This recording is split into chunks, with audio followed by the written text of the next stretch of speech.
All right. Mic check, mic check. More Masters podcast. Shows made, of course.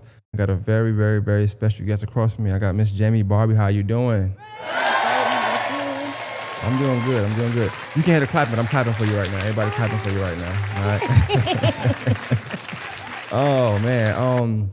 This is one in the making. We talked for a while now about doing some. I know that you got so much stuff going on a lot of times that one, you're busy, and then two, you had a little stage fright. So that's good that you come out this shell now. Just quickly before I get into the actual interview, like how somebody like you, I feel like you're a big deal, especially in where we at, right? You're a big deal. You're on social media all the time, like whether it's words, videos, reels, lives, jokes, bad press, good press, award shows, anything, like, you know what I'm saying? Like, you name it, you there. How somebody like you have stage fright? It baffles me. It's crazy. I do better like behind the scenes instead of, I don't know, I just get a little bit of social anxiety, and like I have my core group of friends and those are my people and that's it. And I can like, in my family, of course, and I could just totally be myself with those people. But I'm learning to get out of my shell. Like, I like to be the one recording where I can edit, cut, I was gonna say that. I was like, a lot of times, like the dopest thing about like the TikToks, well, I just use TikTok for now, is like you can create your own kind of content how you want it. Like, you the director, the producer, the filmmaker, all that stuff. If you don't like it, you don't put it out. Right. But obviously when somebody's controlling it, you nervous how I look, like how I sound. So I get that.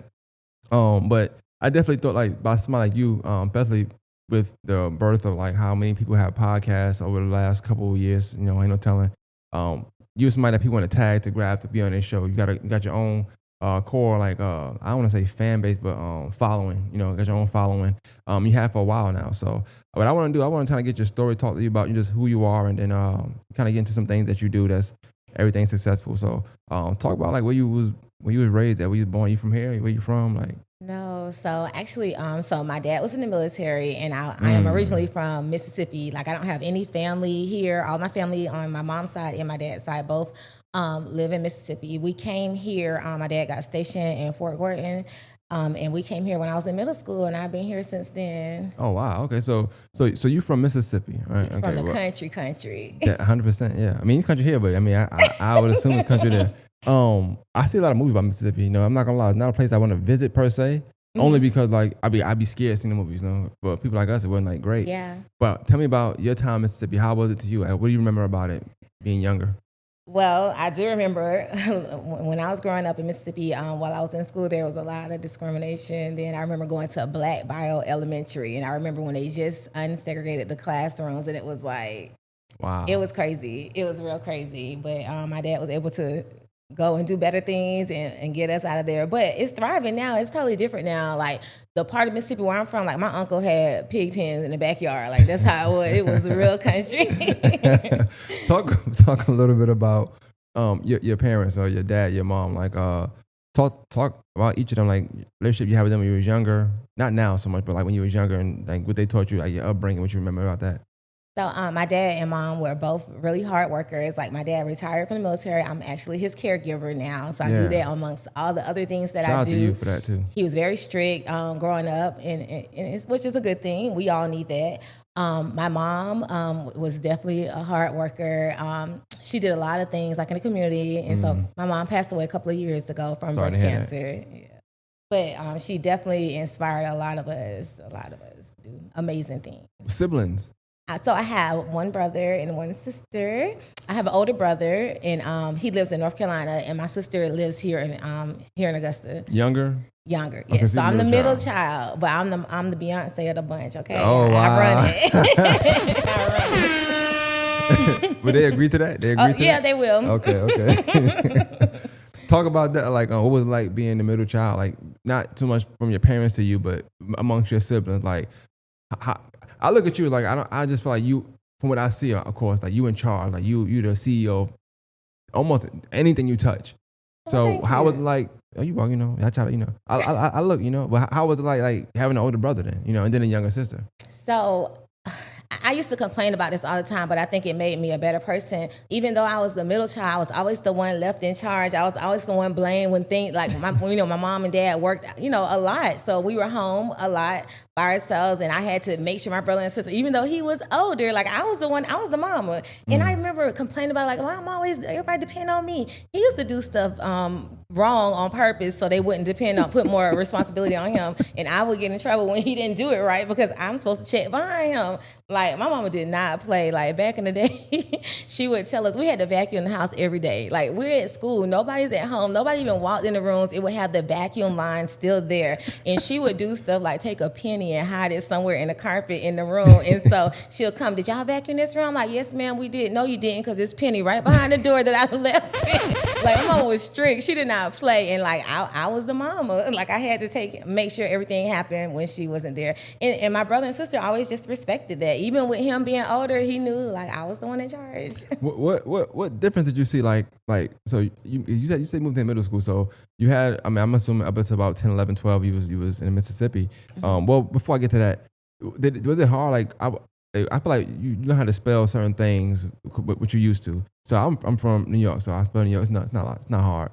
Mississippi is a hard word sometimes for some people. It's a lot of S's and I's and all that stuff, right? Was that a hard word to spell when you was younger? There used to be a song that goes to it. Yeah, that's the only way I could remember how to spell it. That song. That's it. That's how I spell it too. Like even when in my mind, I think of the song, and I think even David Banner got a verse where he say it over, and I'm like, okay, that's how you crooked letter. Yes. Yeah, I'm like, I got you. Okay, I'm making sure this.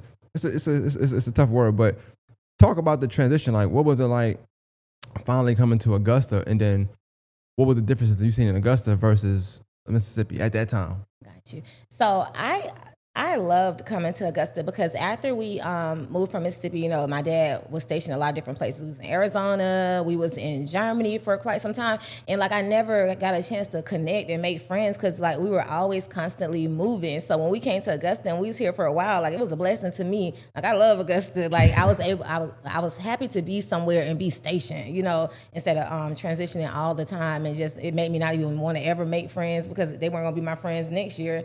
But I was happy to be here. I love Augusta. I love being here. So just so quick, before you came to Augusta, you didn't come straight from Mississippi. Yeah. Y'all moved around. So I think we were in Arizona. Our last stop was Arizona, and then we moved here from there. But we went to Germany. We was in Germany for like a year. I'm trying to remember so many different places. But I guess the term is like military brat. Yeah. I don't hate to call you a brat. That's the term. I don't make the term it's right.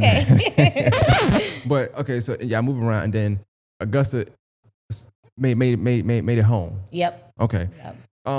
Yeah, I think it's dope. You said you loved Augusta. So one of the things that I do when I promote a master's is, I'm not necessarily like born into Augusta, but I grew to love it. I feel like I'm from here as well. But I see a lot of people from the city that are born here, raised here. They sometimes have disdain towards where they're from, right? How much of how you feel about Augusta do you think is due to where you've been before you came to Augusta? I think it has about 50% of how I feel about Augusta. I think it has about 50% to do with how I feel about Augusta. And then the other 50 is like the love and support that comes from Augusta is unmatched. Like I've literally been building my business for 13 years from here, like full time. And all my support has come here from Augusta. So I definitely appreciate that. I love being able to raise my kids here where they're stationary, they're stationed somewhere. Right, they don't have to keep transitioning every year. And like Augusta's been real good to me. And I think that's another thing I think people don't think about when you think about the city. Is I guess you can go out and have a good time. Like that's anywhere in America you can do that, technically speaking. But I guess we so used to the glitz and glamour we see online and other places that so they want that for Augusta. But this really is a place where you can raise your kids at. It's supposed to be a place where you can just be comfortable with your kids growing up and be having a good environment. And I think I got that. It seemed like you got that. So when you came, like what school you went to when you came here? Where did you land when you came to Augusta? I went to Morgan Road Middle School. Oh, shout out to you. Clap it up for you. Okay, Morgan Road. Yeah, we used to live in Pinnacle Place apartments. Back then, that's where all the military people lived at when they came here. Yeah. Oh, wow. Yeah, and I guess now they got stuff built around around that. But okay, so you stayed over there. You went to Morgan Road and then high school. In high school, I went to Glen Hills, the best. Oh, you a Spartan. Yeah, okay, period. Okay. I'll clap it up for you. You're a Spartan. I'll clap it up for you. What made you not go to Butler? I just want to before. What made you not go to Butler like Josie? Or, Glen Hill's the one. Oh my God, they gonna like that. They gonna love that. All right, so you're a Spartan, okay? Yes. All right. Tell me about the time at Glen Hill. Like, what was that like for you back then? So I used to be really quiet in school. I was just under the radar, and into my senior. Why you think that is though? Why was you so quiet? Because I was just shy a little bit. Yeah, I don't know. I was just real quiet in school, but something happened in my during my high school year that just changed my whole everything. I don't even know if I want to say what it is. I mean, I feel like you gotta say. You said something happened. Like, why you couldn't hint towards it? Like, I just woke up one day. Skip that part, like, why you had to do that for? You had a fight. They gonna get me when I say it. You had a fight. Okay. You had a baby? No, Lord. Okay, I'm gonna say it. Okay, cool. I think. Okay. I don't even know. Everybody already know what it is. I'm just gonna say it, and I don't even want to dwell on it. But okay, so I used to be obsessed with a certain rapper when I was in middle school. Like really obsessed with this rapper. Like my whole room was covered in pictures, and so I had applied to be on this show called Fanatic. Do you remember that show that used to come on MTV? Yeah. So they called me, and I was that person's fanatic, and they came and got me and my mom from here. We was at that. There used to be a movie theater over there in Augusta West Parkway. So we was there, and it was a surprise. They just came in like, hey, we're from MTV. You're going to meet your favorite rapper. I don't know if I want to say the name, but they was like, yeah. So they flew us to New York, and we spent like 3 days there, and we went to his studio and got to go to his restaurant, and yeah. His restaurant. Yeah, this was back in 2000. So I'm taking these notes. I'm taking notes. His restaurant. Okay. I'm going to find out the rapper before we end the podcast. He had a restaurant in 2000. Okay. Yeah. Gotcha. I'm just going to say who the rapper is. They're going to say it anyway. Who is it? It's P. Diddy. Oh, my God. Listen. Yeah. See. Drinking this water real quick. Yeah, let me get some soup. Jesus. Oh, boy. Well, you got home safe, right? So that's good. Right? Sorry. They said everybody gonna make it. You got home safe, Man, I don't have no comment. Oh, my God. Oh, okay. Well, back then it was fine, though. I get it. We in 2025 now. I get it, man. That was a quarter ago, right? In 2000, he was a guy. All roads led to Diddy. Yeah. You know what I'm saying? So, yeah, we didn't call him Puffy. I don't mind saying Diddy right now. We're just gonna say Puffy. But I could see that. Like I wasn't crazy about him, but I did like his music and stuff like that. So shout out to him. You said rapper. That's insane. He's definitely a rapper. By definition, he is. I can't. I guess I always saw him as a guy that's in the way. Like he just dancing and. Oh, you showing out. No, I like him. I love Diddy. I loved Diddy. You know what I'm saying? But it just I looked at like Jay-Z's a rapper. DMX is a rapper. Diddy was like he was a producer, like more so. JD. So you saying he used to be in the way? He was in the way. Okay. But in a good way, because I mean, if he stand close to you, like you on. You know what I'm saying? If he stand next to you, you on. It's a lot of people wouldn't know if it wasn't for Diddy. I'm talking Mary J. Blige. We can go back if we want to go. Do that. That's definitely true. Mace. I love Mace. You know what I'm saying? So it's a lot of people big. It's anybody you think of. Like he played a hand in it. So I ain't dissing him. I know he's going through now. But oh God. All right. Well. What happened? After that, so in school, they seen you on TV? So at first when I came back, I was so excited. I was telling everybody, it was like, you're a liar, you lying. And then, so MTV didn't tell me when they were going to air it. And then one day, my phone started going crazy. And then when I went to school, I was like the most popular person. Like he gave me back in the day, Avericks. Those jackets used to be really popular. So only his artist had the jackets that had the bad boy emblem on it. He gave it to me. And I got the first copy of his CD. It didn't even have no labels on it or nothing. He printed right there and gave it to me. So yeah. You got a bad boy Avericks. That's what I'm talking about, man. God. So did you wear it? Because I feel like. Oh yeah, I wore it. It was summertime and I was still wearing that jacket. Because it's summertime all year round right here. So I feel like I was trying to figure out what's a good time to wear it. Yeah, I was wearing it to school. I know you was born. So real quick, you was like, so when they were saying you was lying, was that something that kind of spread around the school? Like you lied? Yeah, and then all of a sudden, everybody just started calling me Diddy because it was like everybody knew that I love Diddy. Everybody already knew that. So then I became popular because I was just Diddy. They go P Diddy. Yo, hold up. I ain't trying to laugh. I'm just saying. Yo, they were calling you Diddy is crazy. Oh my God. Oh God. Oh boy. I remember it's not maybe. I remember it might have been you. Ain't no telling now. Think about it. Stuff start coming to you. But I remember seeing a post and it might have been you. Damn. They was like, Diddy, they can never make me hate you. And I remember thinking like, whoa, we gotta relax. I don't know what that post made me think like he did it. I don't know why. I just thought about it. I said, yeah. Oh my God. But okay. So you a Spartan. We'll start there. So something makes sense. You a Spartan. I get it. All right. Yeah. So you senior that happened. So now you popular. Everybody, you really been bad boy now. Why didn't you do making the band? Why didn't I do Yeah. it? Because I can't sing. I can't do nothing. I thought you could sing. I don't know. I just looking at you like a singer right now. So I thought you could sing. You can't sing at all. Not it's even real, like it's a real good. bad, real bad. I And to be feel you. honest, like I don't even listen to I listen to 90s R&B and I listen to country music. I don't know nothing about nothing else. 90s R&B and country.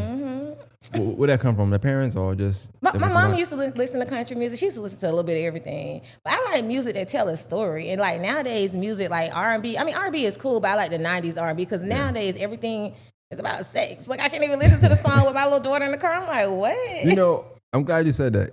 I love 90s music. Everybody know that. I love 70s and 80s. Yeah. I just think that it's something about the 2000 and I'm gonna say 8, 6, 7, 8, 9 and up where like they stopped using like analogies and it's just direct. Before it was like I'm about to explode or something else like.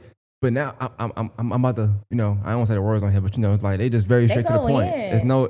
Ain't no imagination. Don't think what I'm talking about. Like it's what it is. That's what I don't like about the R&B right now. And I wonder, like, okay, what songs are they gonna have for wedding songs? They're gonna have to go back to the 90s and stuff, because what they gonna walk down the aisle to? Sexy Red? Like, I'm confused. You know what though? It's somebody that's gonna think that's gonna be the idea. Somebody, I'm pretty sure we're doing it now. I don't mind the dance. I guess you could dance to it, but it's not marriage music. I would guess. I got my own theories on that. But so you don't listen to that kind of music. You say you got that from your mom. So like, tell me when y'all came down here, like, did you have like a good camaraderie with your brother and sister? Were you more like homebody as far as like family? Cause you say you wasn't outgoing like that. So like, how'd you get so popular now? Just working hard. Like I wasn't the girl to go out and stuff. Like I didn't do any. My mama didn't play that. We weren't even allowed to play outside. Like it was none of that. Which I did. We stay in the house because we had to stay in the house and lock the door. Nobody out, nobody in, because my mom was working all the time. Like when her and my dad got a divorce, she had to, work 2 jobs. So she was at work all the time, and we were supposed to be in the house doing our homework, cleaning up, and get ready for the next day. All right, I ain't gonna spend too much time on it, but I do want to know, like, for you, how did that affect you? Because when did that happen? Like, y'all moved here. I'm assuming y'all always together when y'all moved here. Mm-hmm. All right, so y'all here now.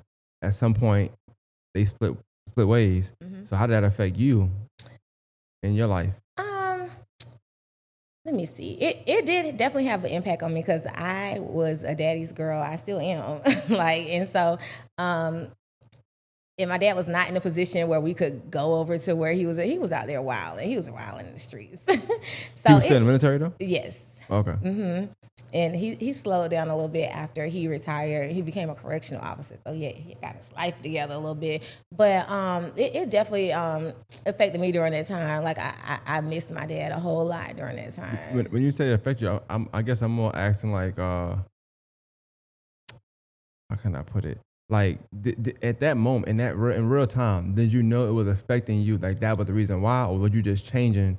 And now as you're older and you can kind of analyze it, you like, that probably has something to do with why I was moving this way. Mm-hmm. I didn't realize it then until later, and just analyzing it. Yes, I didn't trust nobody. And how old was you when this? Was you in high school or? No, like in my early 20s. Okay. Yeah. But that gotta be rough then, because so all your life they're together. Oh, I'm sorry. I thought you meant like when did it start? When did I notice it affect me? No, they like when we got in high school. That's when, Okay. yeah, they ended up getting divorced. Which is probably why you're so quiet, and so Yeah. that makes sense. But I seen a lot of times people lash out, people get mad, they do certain things. So you didn't do none of that. So that I guess that's good. That probably more so to your mom being so strict and Yes. But how did that feel for you? Like her having to work 2 jobs and stuff now. I'm sorry. What was the question? How did that feel for you? Like her having to work 2 jobs. Man, it. To be honest with you, it made me be a hard worker. Like I always reflect back on how our life was a little different when my dad left, and like I just always felt like, hey, I don't care what somebody else brings to the table. I don't want anything to change in my life if they decide to be there or not be there, and like, it makes me just be a hard worker, and I just want my kids to have the best that I can give them.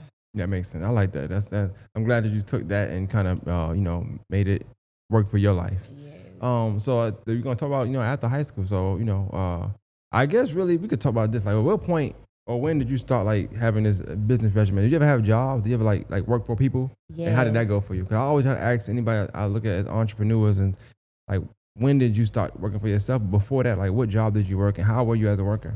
So right after I graduated high school, my parents always pushed college because back in the day that was a thing. That was you it, had to have your child go to college. Like I made good grades all throughout middle school, high school, and like, I was going to be the golden child to go to college, but that wasn't my dream. Like I have a creative mind, and that's not what I wanted to do. So back in the day, before it was popular for people that looked like us to do nails, I went and got my nails done. My mom used to get her nails done all the time, and I used to go with her. When I turned 12, she let me get my nails done, and I fell more in love with the process. And I knew that's what I wanted to do. Like I've always known since I was 12 years old, I wanted to do nails.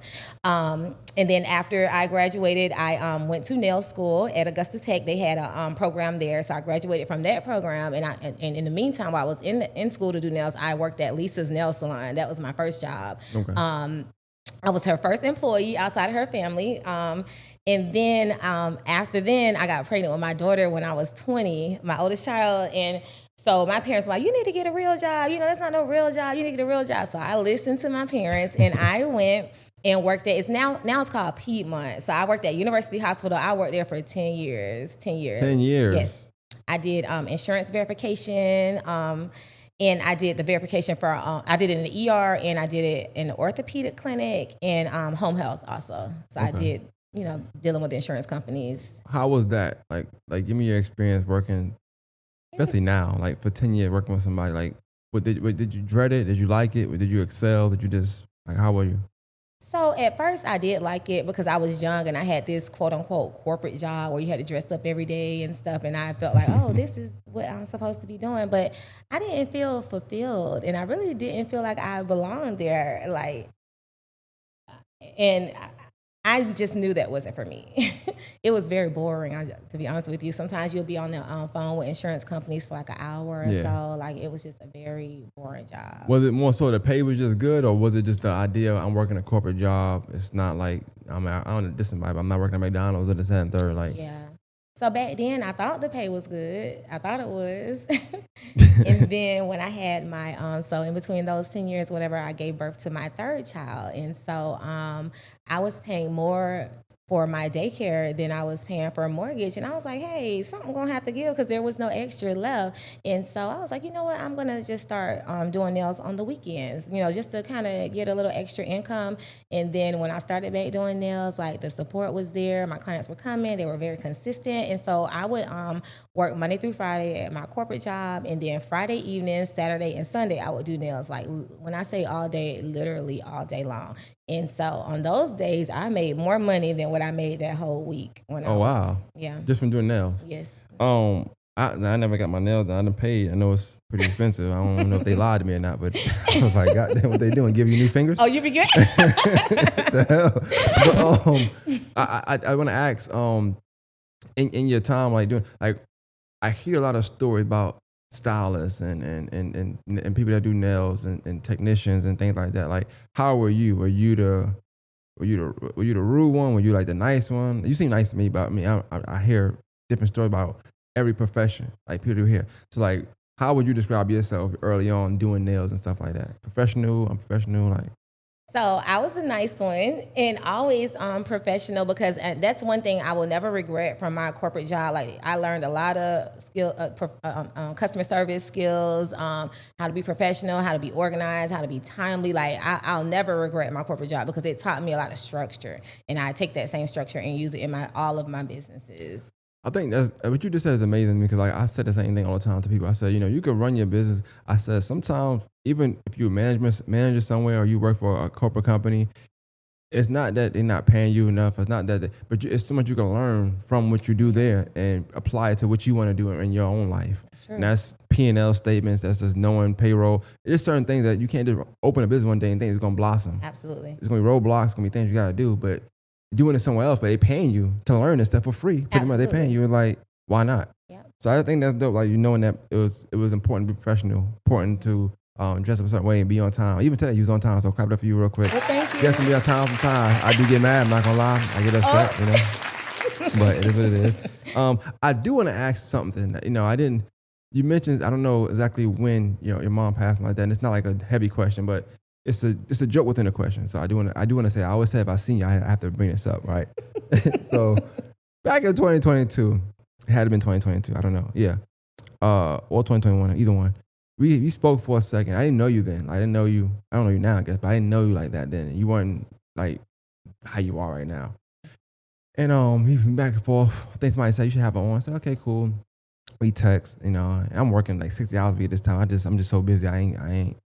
We set up something, and then that Saturday. So you laughing? That Saturday, I go to the studio. The other one I set up. And I'm just texting you. I ain't text a lot of times, like 3-4 times. But it was going green. It was I said, why is it going green? And mind you, not friends on Facebook at the time and all that. So I went to the Facebook and you had one on a cruise. I was like, yo, hold up. I said, yo, hold up. I was so livid, right? But today I'm thinking, I don't know what was going on at the time, but I did see your post. Cause I do watch. I seen your post up until the cruise. It wasn't like you went on a cruise and you were just chilling. Apparently, from what you posted now, you were just in a down mood. You wasn't feeling, and your friend was like, "Yo, come with me," and they took you, right? So, my only question I want to ask is like, from that time, whatever was going on, not to ask what was going on, but whatever was going on, how are you mentally and feeling from then? Because it seemed like it was something very detrimental, like it was just hurting you. So yes. So that had to be in February. So it was. It sure was in February. Yep, it was. So my mom passed away at the end of February. She passed away the day before my youngest child's birthday. And that was just it's always a really hard time. I be trying to like just keep myself occupied to kind of work through it. But it just, it's a really hard time for me. And so now, and it's crazy, my daughter was the one that took me on that cruise. I remember texting her like about how I was feeling at the time and stuff. And she texted me and was like, Mom, pack your bags, we're going on a cruise. And I was like, what? So now, and my mom, that was one of the things my mom loved doing, going on cruises. And so it's just a feeling that when you're just free and you just like you're so disconnected from the world and like I don't know. And so moving forward, that's what we do for February. Cruise. Now we start incorporating like our family and friends. So every at the end of February, we always go on a cruise to honor her, and it's a happy time, not a sad time. No, that's dope. That's dope. I lost a parent, so I know how that feels. Like it's even talking about it, you just you feel it. It's like no matter what, I don't care how much time passed by. Could you spend all that time with the person? You're not never thinking they're not going to be here. So I understand that. Yeah. And I definitely want to say, I don't think I ever, this is the first time I'm hearing that. I remember, and I don't know why anybody never said nothing about it. You must have imposed, I don't know, but like, I done told people that you're cool with. I'm like, yo, she ain't come. Nobody ever said, hey, she had some stuff going on. I never, we wasn't friends on Facebook, so I ain't going to the page. I just was like, yo, what's going on? How's she on a cruise? What the fuck? But now it make a lot of sense. So, and like I said, in business, what I did learn in business, I look at what I do in business, I always learn to not take stuff too personal. Yeah. So I learned that just from, where you work. Your boss, your boss. It piss you off. Tomorrow they're your boss still. So what you gonna do? You know what I'm saying? Get over it. And I'm trying to learn that lesson. I have to learn it. It's a hard one. I'm learning that. It's hard for you. We get into it now. It's hard. I think it's harder for you because social media, people can say things and never have to face what they say. They say the most hurtful things. I mean, maybe even with you, I've seen it. I see it sometimes. I've seen you ignore, but you see it. It's almost like sometimes to an extent, even though you got a heavy support group and a heavy following, there's still, I think with every following, it's also a following within that following that's praying for somebody to mess up. They get so happy, like, oh yes, embarrassing moment, oh yes, failure. You know what I'm saying? So you're gonna have that. And I was telling Q the other day, because we was talking about her Augusta Explain page. I said, anytime something's successful, people gonna look for any small thing to make it not successful. So with you, I want to get into, I guess I'm gonna get back to the nail, but I want to get into I want to talk to SBA, because that's where I first heard of you, was when you decided to really do something for the city. At the end of the day, this award show is not like, it's just for you. You know what I'm saying? This is something that people can say, oh, I worked hard and this year I won this. And even people, when they talk to me, they say, oh, he won the SBA awards. I'm at the show last week. So they were like, SBA podcast of the year is like, oh, that's a thing. That's our thing. Like the higher echelon people that go to the Grammy, they got the Grammys. This is our thing for us, Yeah. So I do like that. Talk about what went into, you creating and the idea behind the SBAs. Okay, so I got inspired by my mother. Prior to her passing, she used to have this breast cancer event every year. So she would honor breast cancer survivors, and that's what she did. And we had to be behind the scenes helping my mom with this stuff, hanging up this, doing all kind of stuff, booking the venues, putting out plates, from all of that stuff. All of us had to help her with that. And so I remember being in the room and watching how that makes them feel when they get honored. I used to love that. And so I was trying to figure how can I bring it to my people. And my world was being a entrepreneur.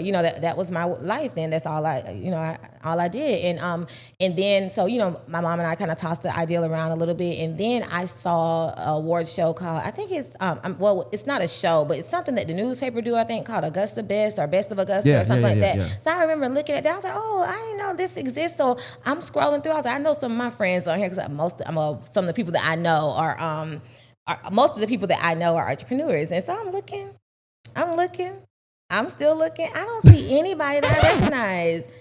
So I start looking some of these people up, and I was like, whoa, none of these people look like us. And I know we be out here really doing the work. We take the L's, we make it look good. We build our businesses from the ground up, by ourselves. We be working hard. And so to see that none of the people I know were acknowledged, I was like, you know what? Yeah, we gonna do this. And so that's dope. That's how the Small Business Awards was birthed. And I think even that, it becomes so much of a household thing, that SBA, you forget what it even stands for. You just say SBA. Yeah. You know what I'm saying? Oh, it's SBAs. So I do like that. I like the fact that you mentioned the process.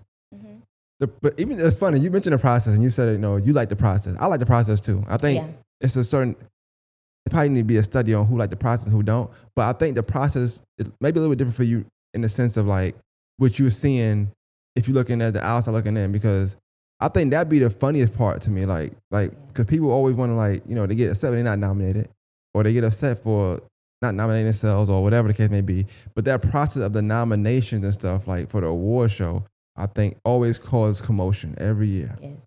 Once the list drop, then it's you got people that's not gonna make the list. They joking about this, that, and third. Oh yeah, this person not this.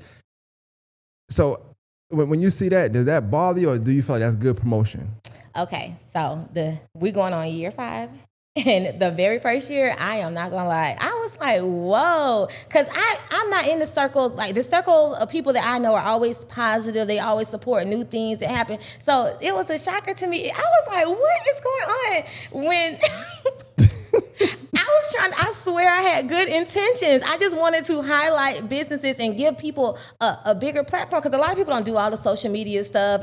And I swear I had pure intentions, and I was so shocked. It hurt my feelings, I'm not gonna lie, the first year, because I just wasn't expecting that. And I was like, what is going on? People were so upset. And I was like, wow, it was a shocker. So first year, I was devastated. I was crying, wait. How'd you get past that? They're what circle, what people, who you talk to, how'd you overcome that without, crashing down social media? Yeah. So I am surrounded by my friends have been my friends forever, and they are always positive, uplifting, talking to my friends and my family, and they was like, "Girl, this is something amazing. You just keep going forward. You had this vision for a reason, and just push through." And I did, and I'm so glad that I did. So I think it's dope. I know it's so much. You got drama within drama sometimes with certain things. I think it's another entity and all that stuff too. It's a lot of stuff that was going on with that. So I think it's a lot of things that played into like the negativity when you think of the award show. 'Cause everybody wants comparison and everybody want to do this versus that, this person versus that person. But strictly on just SBAs, I did think that. I think even today I always tell people like, if for some reason you don't, let's say you don't get nominated, if you nominate yourself, whatever the case, or you don't win, you don't get a lot of votes. Who knows? I don't know. I just feel like that's a good. You win either way. You win if you win the award, right? All right, cool. I think if Mike Gibson's on his live too, like even going to the award and then just networking. Yes. Like even that, you don't say you don't win. You got 5 categories you don't win, but you're a network. You don't brush shoulders with people that's doing big things. That still came to the award show, which and maybe they didn't win, but they did the same thing. I think it's so many ways to win that you really can't lose, if that makes sense. Absolutely. And it's definitely a way to network and market yourself. Like you have the spotlight. Like when your name is listed on there, people are looking up people. Like there are so many people that can tell you like, oh, I got business. Like I get tagged all the time for that. And you don't have to acknowledge it or tag me. And it happens. Yeah. It happens. And like the mayor comes to our award show. You ever want to talk to the mayor, you can pull up and have a conversation with him, take a, whatever it is. And like, you can meet other people in your industry, because a lot of us that's really out here doing the work, we don't be out and about because we're just busy always in our business doing our work. And and this is just a chance to celebrate yourself. You don't even have to be nominated. I mean, you don't even have to nominate yourself or be on the ballot to come. You can just come to celebrate yourself. You know what it takes to start, what it took to start your business, what it takes to run it. And like, it's a day where you can get dressed up and just celebrate yourself. Yeah. Like I always say a lot of things in life is always perspective to me. And I feel like with something like that, and I don't want to use the term, but the term people like to use is obviously small city minded and stuff like that. I don't want to use that term per se. I don't think that's always what it is. I just think that people just like to crack jokes online because it's fun to do and they want some kind of engagement or whatever. And like I said, people that aren't in the world of hard work, hustling, just always, busting your ass, doing what you gotta do, they don't understand that side of it. They don't understand how it feels to get awarded for something that you've been putting to work in. You work your own job, you got kids, taking care of your mom or your dad, you know what I'm saying? And you still able to get off something that you passionate about and win an award for it. Yes. I mean a lot to some people. Yes. I think, and even if the awards necessarily quote unquote don't mean a lot to somebody, it means something to somebody who won it. That might be the reason they go from living in Augusta doing it to go move to Atlanta or move to California and get their next big break. You just never know, like what kind of impact winning this award gonna have on them. And it's something you put to your name. Like you no longer John Doe, Jane Doe. You're SBA award winning. Yes. And I think that's a big deal. But I asked you about the process. So you said in year 1 it kind of hurt. Did you not expect any negative backlash at all? I honestly didn't, because I never experienced that in business ever. Like during that time, no. Was this your first time ever doing something like, I'm gonna say quote unquote for the city? Yes. That's probably the problem. Yeah. Yep. I think if in life you realize, Yeah, it's like, whoa. Yeah. But the dopest thing I think, and this is me, you could say I don't agree with that. It's like I feel like now you expect even in year 5, you're gonna expect it. Oh, yeah. You already know. But now that's how you market. Like you use that for marketing. Mm-hmm. Yeah, absolutely. I see you do that with everything. Anything that been negative that came your way, I feel like from what I've been told and what I've seen, you turned it into something. Q is real big on a few things. I can't think of everything right now. I should have texted, but she always bring you up. It's a few things that happened and you turned it into something else, and like it just made it a bigger thing. Like you end up turning something that could have been a bad press into like not only good press, but you turned it around and made it lucrative for yourself. Yes, absolutely. Where did that mindset come from? I don't remember who told me this. Someone told me like during year 1, it was like, look, if you're not ready to be talked about, you're not ready to be successful. And I was like, okay. I didn't understand it at first, but then the more and more it started happening, I was like, okay, this is something that comes with the territory. And clearly it's more people that love what's going on than it's people that don't, because if you don't like it, then it's just not for you. And that's just simple as that. And it sells out every year. So, and I just have to, like, I put blinders on. Like, I am a very hard worker. I will stay up, I'm not lying to you, 2 days to get something done. Like, cause I'm so passionate about everything that I do. I'm passionate about it. If I'm not passionate about it, I'm just not gonna do it. And so it's easy for me to tune out the negativity because I'm busy doing the work behind the scenes. Nah, for real. I see. So talk about some of the speaking of doing the work behind the scenes, talk about some of the changes that you made from year to year based on what you felt with the people. And I said people, I mean Facebook, people that probably sit on the couch. No disrespect to them. Yes. Maybe a couch costs $10,000. I don't know, right? Let me chill. But, wherever you live, wherever you're sitting at, I don't care what part of America you're in. But, you got people the bleachers, they're in the bleachers, talking about what you should do in the game. Yeah. Talk about how you were able to use that and what you used, what you didn't use, what you liked, what you didn't like, as far as improving the SBA year after year. Okay, so good question. I try. I really do try. So the first year I had where people would nominate other people, whoever you felt like was deserving. And there was so many categories. And I didn't know the people, I'll never forget. It was so embarrassing. I used to go and look for the people because I want to let them know they're nominated. So if they want to attend, they have an opportunity to attend. And so try reaching out to that many people. And when I say I have a team, I have a day of team. In the background, before anybody goes to SBA, I do everything behind the scenes by myself, only because if it go wrong, I'm going to get blamed for it anyway. So I'd rather be the one that if it go wrong, I made the mistake. So the first year I was like, hey, there was a person, they were nominated for, I think, bartender of the year. It was several things the person was nominated for. So the person's name was Danilio, Moses, and Money Mo. And so I thought those were 3 different people. I didn't know. So I made this post. Y'all, please help me. I'm looking for Danilio, Moses, Money Mo. He was nominated. These people were nominated. I don't know where they are. And Angie Hill commented like, girl, that's one person. I was like, oh. And here go the myth, like my friends win. I didn't know him. But now we've got acquainted with each other, and he hosts the red carpet for me every year for SBA. But so it was, I have learned that wait, real quick, I'm sorry. You didn't know him? No, I didn't. But people think that he wins because y'all friends. I am not his friend. I mean, no. At the Hold time. on. I love him and I'm cool with him. At the time, I was his friend. I didn't know him. Like, I literally have 3 friends that I hang out with and stuff, and they don't win SBA. They can tell you.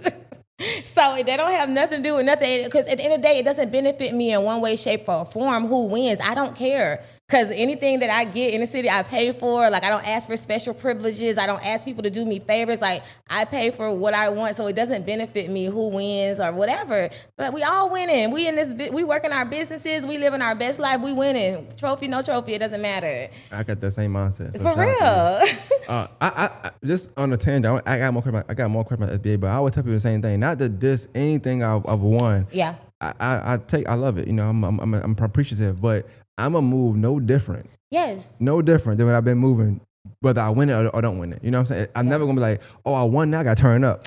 I'm turning up every day because I woke up. Because I woke up, I'm turning up. Yeah, because you care about your business, and that's what keeps your business thriving, like putting that effort into it like that. But so I definitely said, you know what, now it's, and also another thing, like I didn't want to put anybody on the ballot who didn't want to participate. So, if somebody, just because somebody nominated you don't mean you want to participate. And I'm a true believer in people don't want their business, if you don't want your business tied to it for whatever reason, I respect business. I'm not going to tie you to it. So that was a lot, reaching out to all the people, and I didn't get a chance to get to everybody. So when people won, I went home with like over half the trophies, and and it was like, this is like a waste. And then I was trying to connect with everybody to get their trophy. It was a lot. So I was like, yeah, next year I'm not doing this. This is it's probably, I'm happy. I got a good bit of questions, but like, how do you not get the mindset to be like, look, man, F this and keep the trophy at the house? Like, what made you be like, they won, they deserve to get their trophy? I'ma still, even though the event is over, mind you, I know you stressed out from started the event from the ballot drop probably before then to up until the event, then the day of the event, probably more stress. And you finally done with the event, successful, cool, cute, nice. But now you got all these trophies, so it's like, it's still not over. How do you get the mindset to be like, you know what, I'm still gonna give them their award, even though they may not want them or whatever? Like, how do you not get frustrated and be like, look, if you ain't come, oh well? Because I just feel like people deserve their flowers. But In the same token, one of the things I changed where you have to be present to win. That was a lot of work trying to get so many people their trophies, trying to match our work schedules, trying to see if they come into the salon, like, am I going to meet them there? That was a lot. So I was like, you know what?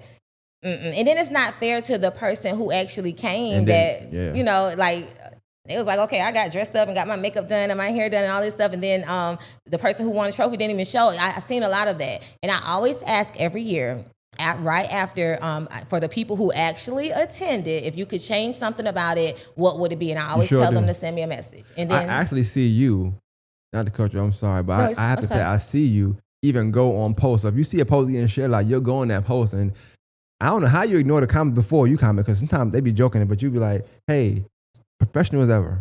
Hey, what can we change next year? Mm-hmm. Like, damn the 15 jokes ahead of even though y'all don't know me, you know, damn the 15 jokes. What can we change? And I thought that was professional. I thought that was dope. I've been seeing that last few years, so. Yeah, so it really helped fine tune the process. Now it's always going to be self-nominated. That's how I know your name's spelled right. That's how I know you're under the right category, because people are just nominating people for just anything. And I'm like, okay. I don't know, because I don't know everybody. So I know you actually want to participate. I have all your business information, because my goal is to create like a registry of all the people. That's something I've been working on. I want to outsource it, but it's so hard to get someone to do that for me. But I definitely want to create a website that is up year round. And it's just a place where you can go, like, you know how people get on Facebook, oh, who do this or who do that? You don't even have to ask. You can go right there and you'll see like the people that won SBA there. Yeah. I like that too. That do make sense, yeah, because you can see that. I thought that was dope. And I tell you, it's different. People do different things different ways. I like it all. I be feeling like I hate pitting people against each other. Yeah. That ain't my thing. Yeah. But I know like social media gonna be social media. So you're gonna have people that's part of your following that you ain't never tell them say nothing. Like that's like Beyonce. You said Beyonce or your siblings, right? Like Beyonce not telling people to go out there and tell this other person, Carrie she can't sing, or tell Rihanna she can't. She ain't telling them that. They doing it on their own just because they like Beyonce, right? So you see a lot of that on social media too. Where like, but because you the face of the SBA, I think you get a lot of the bad, like you're saying it, and because you don't say nothing about it, and which I think you shouldn't anyway. It's almost like you okaying it, you know. And I see now just from years and years of talking to different entities and different parties that they don't be on type of time nobody be on. It just be people that's supporting it. That's what they want to do. They want to say F this and F that, or you know, and vice versa. I see the other side saying the same thing. So I don't know. I like everybody what they doing, but I do want to say, as far as like when the SBAs, you mentioned changing things. So with the ballots being so long, how did you, or how do you, plan to get that lower? Because this is one year I did make a post. I ain't gonna lie, I ain't never dissed you because I ain't that ain't my type of time, but I definitely done said, all right, now next year they gotta have this. Man, one time I was on break. I can't make this up. I was on break. I was a salary manager. My break was an hour, 90 minutes if I feel like it. My whole break was up. 90 minutes. I'm just trying to vote. I'm trying to look up who's who, and I'm like, and that's how you should. I said, hold up now, wait. It never ended. Next year, I might eat my food finally. Like, you time to go to work. Okay, so here's the thing on that. I don't think I'm gonna shorten it, because I remember before people say, "Hey, I don't want anybody to feel left out," and they're still sending me things. Hey, you need to add this category. I'm not adding no more categories. I will say that, but and I also have it. I did change it to where you don't have to vote in every single category. So if you're just going to vote for the people, the resources that you have used before, like a hairstylist, a barber, stuff like that, you can go directly to those categories instead of you have to vote on each one. But I wish I could shorten it, but I just don't want nobody to feel left out. And a lot of people they send me something. I feel like now I have touched on every category. I mean, yeah. Yeah, because what else is there? I ain't gonna lie to you.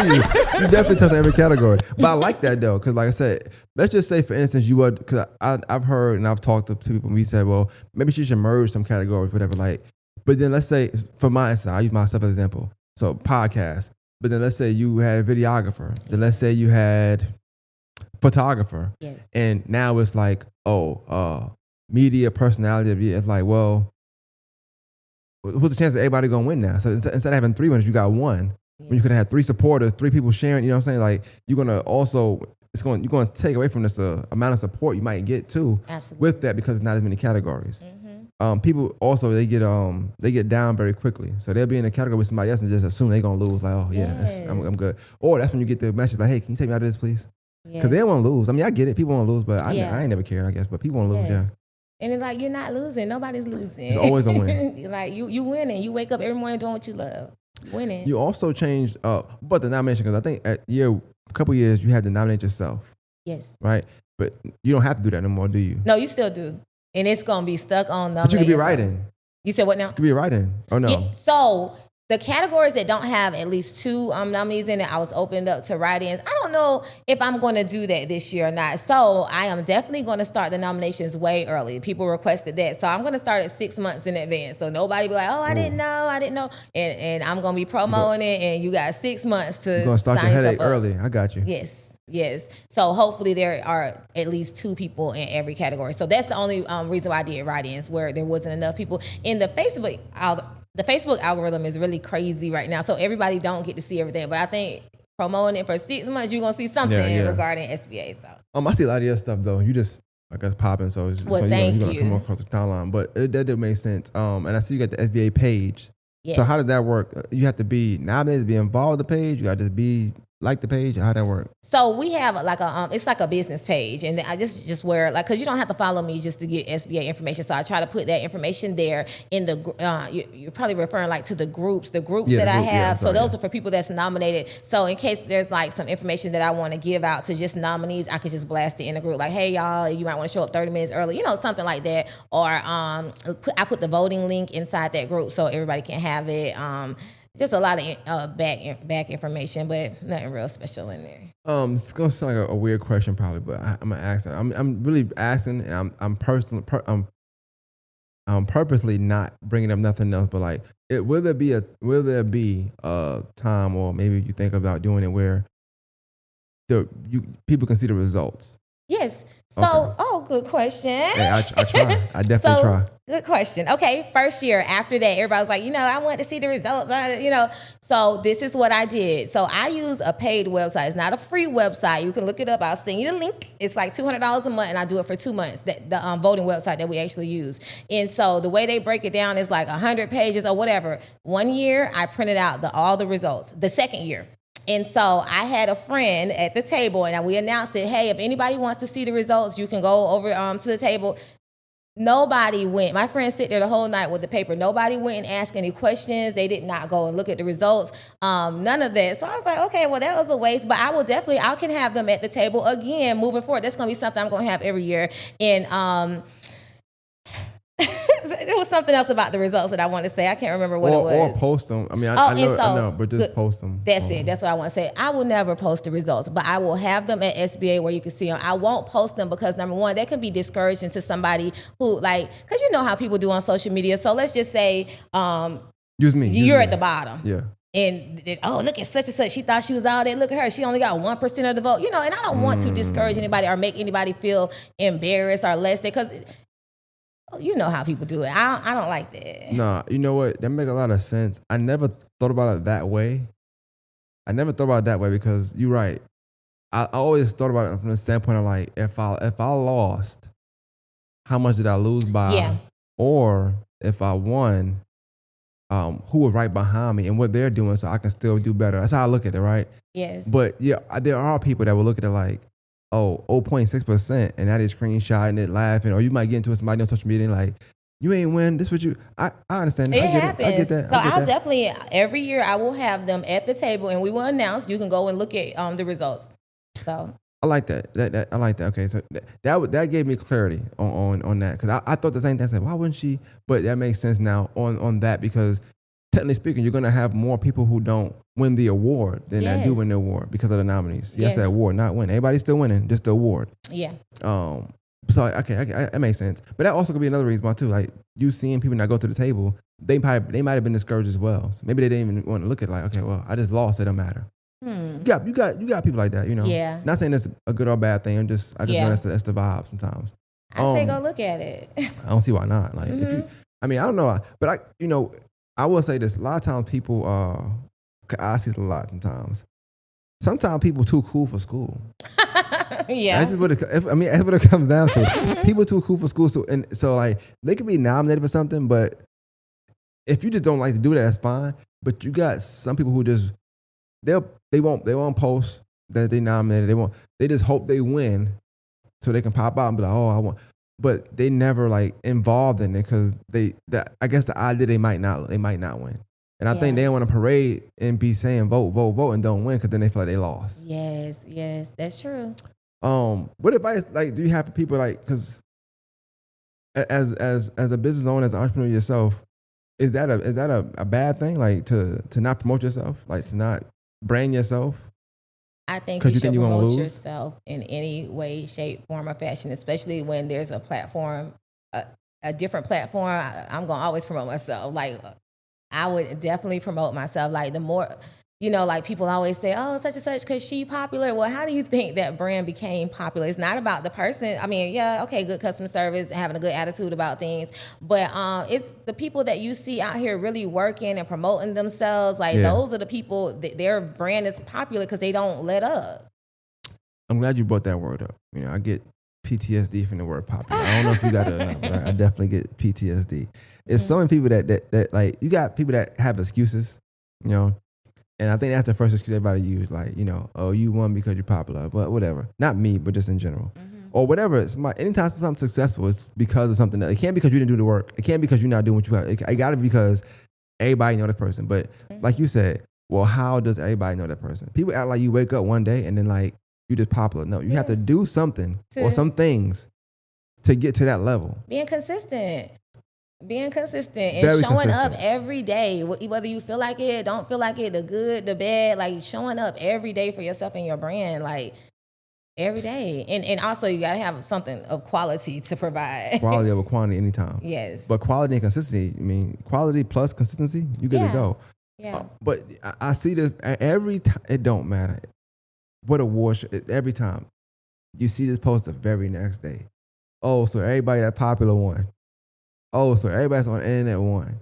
Oh, so everybody that follow her won. Like you see the same. Not saying that. I'm just I've seen that. And I guess the math don't math me. Cause I feel like, okay, let's just use that for example. Let's say I got 10,000 followers. Okay. I tell people for days and vote, vote, vote. I'm consistently telling everybody to vote for me, vote for me, vote for me.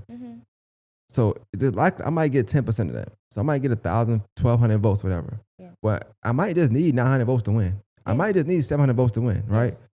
So why is that wrong for me to do that? Because you didn't do that on your page? Right, I'm gonna do it. The excuses be bothering me. I don't know. Like, so like when you see the next day, like is that the worst day of the event for you? Is it the day after, or is it before then, or is it the day the nominations drop? In the very beginning, the day after used to be the worst day ever. Now, I swear to God, it's the funniest day ever. I just be laughing. I'm like, whoa. Oh. So yeah, it's very funny. What about like when you first started, like the first couple of years? What about the day after was hard for you? Like, what about it? Was the commentary? Yeah, in the beginning, because it's something that I really put my heart and soul and my money into, and then to see like the backlash, like when I really had good intentions. So that was in the beginning. But as we go into year 5, it's like, okay, whatever. It's more positive than it is negative, and that's what counts to me. That's what matters. So anything, I'm getting to this in a minute, but like all things surrounding the SBA awards and just with you, how do you, I guess, pick which statuses or which posts or commentary that you're going to respond to? How do you choose to respond to it? Are you still, I don't know, I'm saying still like if you did in year 1, but like it was year 1, year 2, did you clap back? Did you not say nothing? Like what was your demeanor and how do you respond to negativity around this SBAs from year 1 to now? So I definitely used to clap back. Oh, wow, and okay. I ain't never see it, but that's dope. Okay. Just a little low-key shade. But now I might laugh or I might, I ain't that nice now. Sometimes I might say a little something. Because like, to me, it'd be the people who don't even come. Like, how you got an opinion about something you didn't even attend? They don't, the bleachers, that's the best seat in the house. Sometimes like, people love the bleachers. to me, if I don't care about something or it don't matter to me, I'm not gonna speak on it, and I dang sure ain't gonna make a whole Facebook status about it. Like, you really care to be making a whole post? Like, it's weird to me, but now it's like I truly expect it. When I really expect it with everything I do. If something negative don't come, like, oh, where it's coming? It's coming. Where's it? Where's it? I know it's coming, and I just expect it now, and I'm just used to it. And it don't matter because I know who I am. I know what I bring to any table that I sit at, and like I know where my heart is, and so now that doesn't matter. So I could be hated for whatever I do, but I know in my household I'm loved, I'm respected, and that's what it is. And my people that know me in real life, that's what matters to me. I want to ask you that. I'll ask you about the negativity because I don't know if you want to talk about it, you don't have to, but I do want to ask you because, like I said, there's a lot of stuff that be happening that I feel like because of your business regimen and how you are an entrepreneur, you know it's probably not wise to respond because it ain't gonna matter for one. Yes. But since I'm talking to you, I just figured I asked. Like, it's a lot of it was maybe last year, I don't know, but I asked you about the SBA because it was something that came out like I was trying to say like, oh, he started the SBA or he started and you stole the idea, whatever the case may be. It was fishing me. I ain't gonna lie, I don't know him. Mm-hmm. But I also seen you responded to that in a funny way too. But that's another story. But what was when you woke up to that? What was your mindset? What did you think of those allegations? So it was really funny to me, and like I spoke with a lawyer because I was like, I'm gonna send a cease and desist because don't play with me. And so she was like, let me look into it, and she was like, it's not even worth it. You reply once and let that be that. So it was a whole day where I didn't say anything because I was trying to wait to see how I should navigate this because clearly it was a lie. But, everybody had so much to say. Oh, I knew she wasn't what y'all thought she was. Like, how do you think who I am? Like, I am who I am. Whatever. Your opinion of me, that's just what it is. But when I post my receipts, there was nothing else said. Like, why they weren't as loud as they would. Like, receipts don't lie, and that's just what it was. And I did not steal anybody's idea. I come up with original ideas. I just do my thing. And my thing is, I don't want to say too much on that, but I didn't take anybody's idea. I posted my receipts.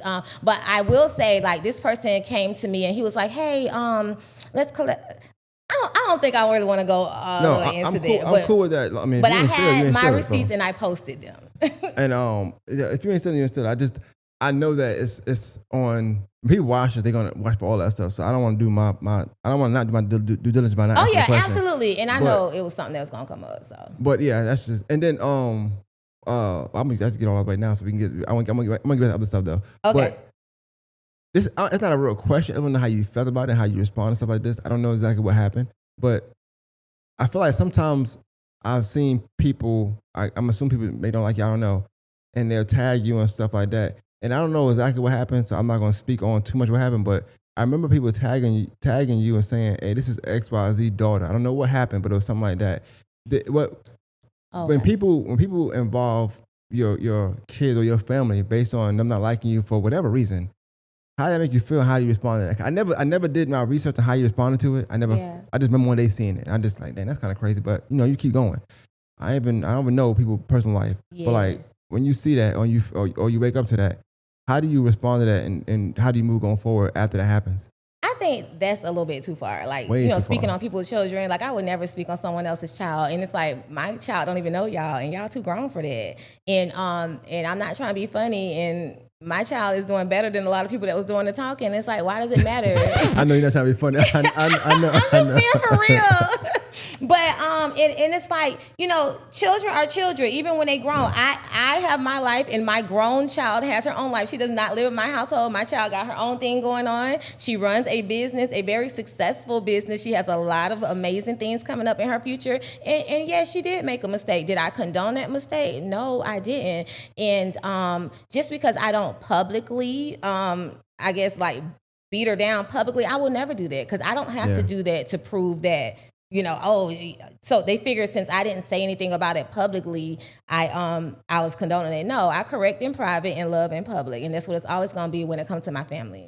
But I feel like at the same time, like this is me, like social media feel like they can make you do something, like because I'm posting about it, now you gotta do something about it. Like I may ignore that, because I don't know you first of all, you know what I'm saying. But I feel like the kid thing is way too far. But I don't know how much I could dislike a person to really bring their kids up.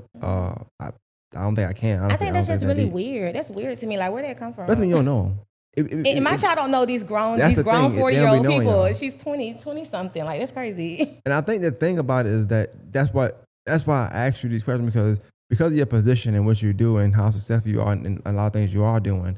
It's always going to be that crew, that group, Yes. that circle of entity, and not that this nobody per se, because I don't know names and all like that, but they always gonna have things in common. You said earlier, I wrote it down. You said I hang out with a lot of entrepreneurs. Yes. Which makes sense. Wow, you're an entrepreneur, right? Mm-hmm. So I got this saying myself. I always say, like, you're gonna get as far as the people around you for no reason. Yes. Yes. So when you in a group and y'all hating on somebody, where you think y'all gonna go?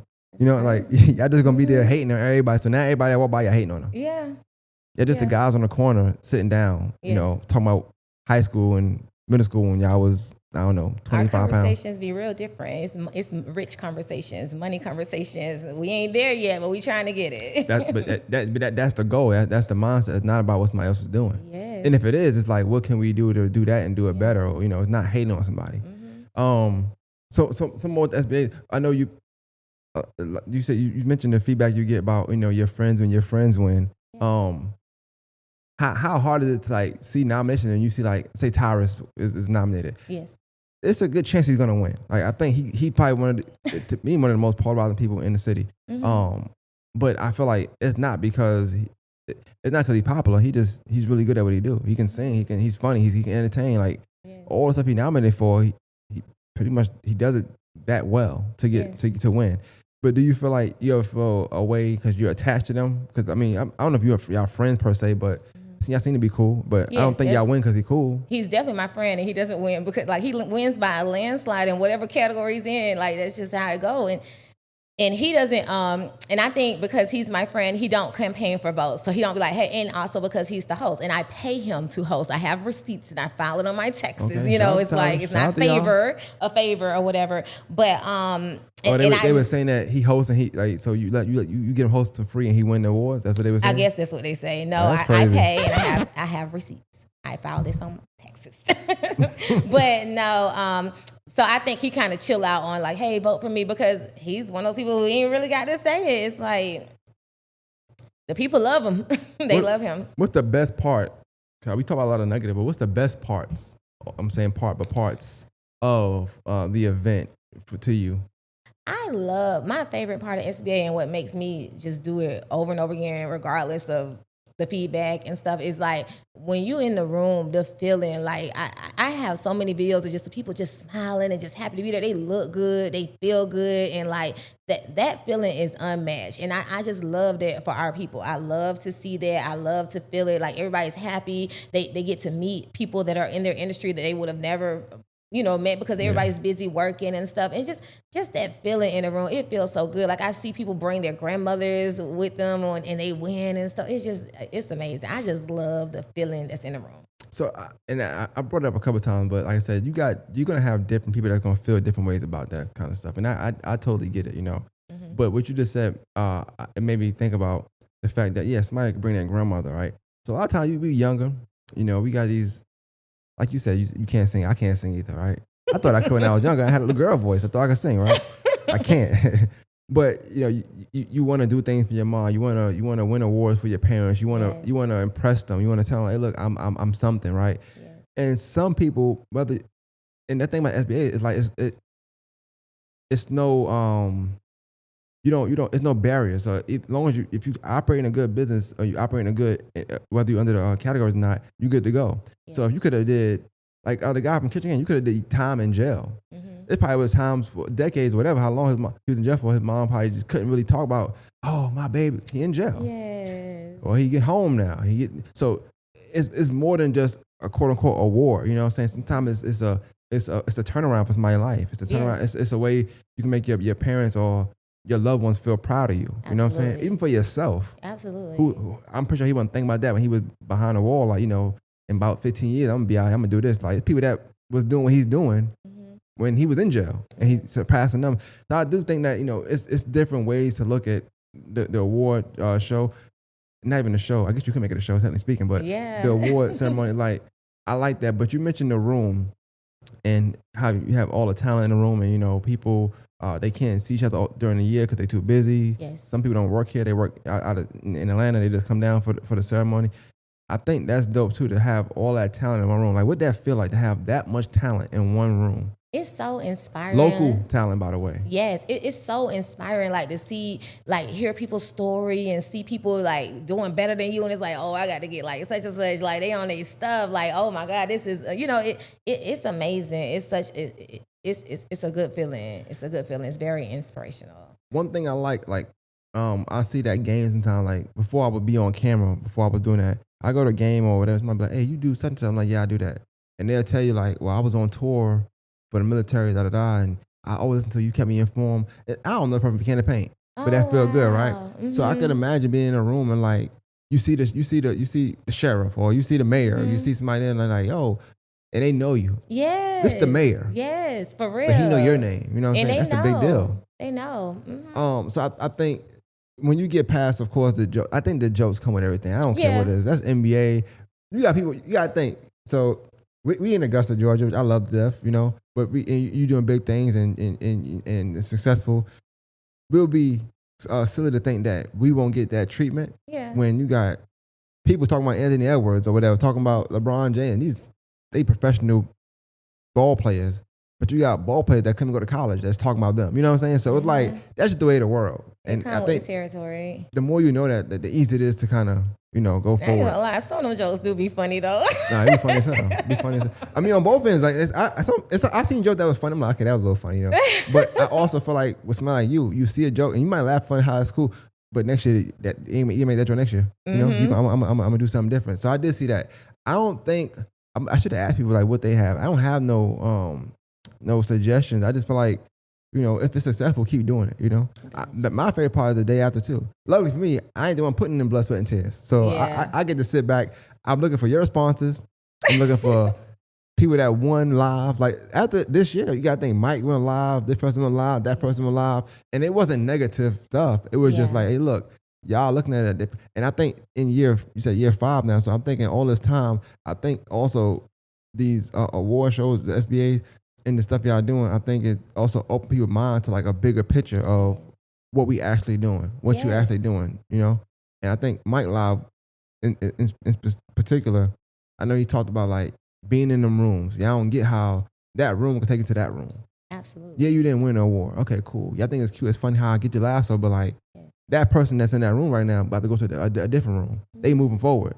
So I think you see a lot of that, and I think you just, that's just me though. And it's definitely a networking opportunity. Like even if you're not on the ballot or if you don't quote unquote win, because I go to a lot of networking events here in Augusta, and the attendance is not as big because like if you just say networking, then people, a lot of us don't take the time to go. But something like this, you networking you might win an award, and you're gonna have your some food and listen to a band. Like they're gonna want to, it's a formula to it. But when it's just networking, yes, there are your core people that go to that, but like it's always a bigger attendance. Like and if you don't do nothing but go just for the networking opportunity, or go to see what it's all about, like see for yourself. A lot of times the ones that speak negatively on it are the ones who they weren't even there. Never planned to go. Or they came because they have a problem and they want something bad to say. But that's true. But you know what, you make a good point. The people that they don't go, but they'll talk about it. I guess, like I said, it's easy to just be in that form, be in that room where like I'm gonna talk trash to everything that people put in work. I'm not doing nothing else. Mm-hmm. I was talking to somebody today. I met on Messenger, and they was like, "Yeah, somebody see me in public and said, I seen your Facebook post." He said, "Yeah," and for me, it starts there and ends there. Like I ain't gonna keep going back and forth because he posts a lot of stuff people don't agree with. He's like, "But that's just Facebook, so let's keep that there." And I understand it because, like, I'm outside, I'm out and about. I don't have time to be dealing with that. And I think just you gotta keep an arm's length with certain things. I personally feel like you do more than just the SBAs though. You also are into real estate. Yeah. So when did that come about? Because me myself, I just seen you start talking about it. So I don't know how long you've been doing it. So I've been doing real estate for a year now. Okay, it makes sense. But I really just been working my business for 6 months. Like I've been licensed for a year, but I've been working my business for 6 months. And I am so obsessed with real estate. Like I love connecting with the people and being like a small part of their success story. Like I am really, and I am so passionate about real estate. It's really If crazy. you don't mind me asking, like, what made you get into it? Like, because I'm just, this is from my eyes, and I don't know, people might look at it the same way, but like, you successfully, you successful, you got your nail business, you know what I'm saying? You got anything you touch, like I say, you turn water into wine, right? Thank you. That's what they say in the streets. I'm just not me. That's the streets word. They say you turn water into wine. Touch that water real quick. Now I'm playing. But like, what made you feel like, okay, I need more. I'm gonna do something else. I got this on my plate. It's full. I got room to do this now. I'm gonna do this also. Like, what was the mindset behind that? So let me tell the truth. I did not have room to do it, and I still don't. I'm all over the place, but I'm figuring it out. But a certain person that I know was like, hey, I want to go get my real estate license. I was like, oh, well, that's so cool. I think you should do that. And I was like, I'll help you. I'll be like the person that goes show the homes for you, and I'll do your phone calls and help you keep your business organized. And so when I was researching that, you have to be licensed to do that. You can't just go show a house or take a real estate related phone call. You have to have your license. So I was like, well, dang, I got to go to school too. I said, well, I'll go to school with you. And then when I graduate, I'm not going to be doing no real estate. I'm just going to be behind the scenes. And when I got, let me tell you, real estate school is so hard. It is so hard. That's the hardest thing I ever done in my life, but it's worth it. Like, and then also when I was in school, one of my best friends was missing during that time, and we found he was murdered during that time. We found, it was just a lot, and I was like, I'm just F this school thing. Like, I'm not, and I was still trying to push through. Then my dad had a cancer scare, and I'm his caregiver, so I'm taking him to all appointments. I'm still working my nail business full time. I'm going to school. Like, my mind was not there. It just wasn't there. Luckily, I passed school. I went to go take my test. I failed the test twice. Oh, wow. Yes. And I passed on the third time. Third time the charm? Yes. And so I was like, you know what? Did you get discouraged? I did. I was took it again and again? Yep. What made you do that? Because my family was pushing me. They was like, no, you made it this far. You need to just do it. Just do it. And like, I am so used to the way that I dedicate myself to whatever it is I'm doing. I'm not used to failing because I know I will give it my all, whatever it is. And I was like, dang, I don't have nothing else left to give. Like, and it's crazy. After the second time, that was it. I remember my alarm going off, and I was supposed to go get up and go take the test. And so my mom passed. My angel numbers it's 1111 or triple ones or whatever. Like, it's a long story behind it, but that's the angel numbers associated with her. And so I've never been one to really believe in things like that until it started happening to me, and like over and over again. So I was about to, I said, you know what? My alarm went off at 4 o'clock. I said, I'm not going to go take this test. I already failed twice. Clearly, this is not for me, and I need to get back to my nail business where my money at. But when I looked the address up, I was supposed to go to Savannah. It was 111 miles from my home. And I was like, dang, I'm supposed to go take this test. I went and took my test, and I passed, and I have my proof. Do you want to know what my score was? Yes, I do. It was 111. Like, I have proof. What? I posted on Facebook. I cannot make this up. So I know my mom guides me through so many tough times in my life, and I know she's there. And like, that's why like certain things don't scare me. I don't get discouraged about certain things. Like, I know that God got me, my mom got me. Like, I'm gonna be good. So I take the leap of faith every time because I know my work ethic and what I got behind me. So I started. And I also, like, in school, I fell in love with real estate. I was like, wait a minute, it's a lot of hard work, but it's also networking and marketing. And I love marketing. Something you're good at. Yeah. Yeah, we know. Yeah, you market marketing everything. so bad. I think that's one of the dopest things about you that I hear, that I see, is like, I don't care. Somebody could dish you today or from the pocket, whatever. I'm hoping somebody dish you from the podcast because I know you're gonna market it. And I'm like, yes, we win again. Like, I'm already knowing, but I haven't seen you come across something where it was bad press, it was bad publicity, or a joke, whatever, or somebody felt they had one up on you, and like, you didn't turn around and market it. Like, you really batting 1,000 at turning it around and marketing for myself. I feel like when all eyes on you, you better take advantage of the moment and use it to your advantage. Like, whether it's good, bad, I like don't that. matter. First of all, clap it up for you though for passing the test. Though. Thank you. Clap it up for you. I definitely think that's good. I think as we get older, we stop, like, I guess, celebrating when we do things like that. But that's a big deal. When passing the test, 111. Thank you. That's good. That's pretty good. You're smart. You're pretty smart. Oh, well, thank you. Can I ask you a question? This is a real question. Like, when you took the first test, did you think you passed? Oh, I know. I said, yeah, I got got this in the bag. I ain't feeling nothing, boy. Oh boy. Humble me real quick. I was like, what? That lady folded that paper up and slid it across the table. My heart just sank. I'm like, oh my God. Man, I felt it real bad. Oh my God. It was real bad. I was crying in the car, man. I don't want to know that score. Don't worry about that. I don't want to know that score. Oh my God. So the real estate, I think from the story you're telling me, what it sounded like is it wasn't something that you intended on doing. You was going to help somebody do it. Yep. And I think that's some of the powers of networking too. Because that's all the networking is helping each other. You know what I'm saying? I'm helping with this. And now from helping us or wanting to help somebody with that, you end up start doing it. Yes. You end up start getting to that field yourself. Yeah. All from a network conversation. Mm-hmm. And like I did not know like where I would fit in this industry because I'm not like I guess like your ideal real estate. I don't know what people's ideal real estate agents is. Yeah, back in the day, curious. Yeah, I remember straight laced like college, just different. But I was like, okay, so when I passed my test, I was like, okay, now how am I gonna fit in this industry? Do I need to be wearing bobs and short nails? Like, what do I need to do? Like, I need to talk a little different. But I found a brokerage that accepts everybody for where they are. They want you to be out of the box. They want you to stand out. Realty One, the best brokerage in the land. But like I felt at home there. I was able to express myself how I wanted to. And like they encourage you just to be yourself and just put in the hard work. So I ain't gonna lie now, in the beginning, I'm so used to like whatever I do now, I put it out there, bam, here we go. Like when I say, hey, I got 10 nail appointments available, an hour later they booked or whatever. Hey, I'm selling this and it's sold. So I was like, yeah, I'm selling these houses, y'all. I'm waiting. Yeah, so I don't see nothing. Yeah, that's a different price right there. Yeah. Different price.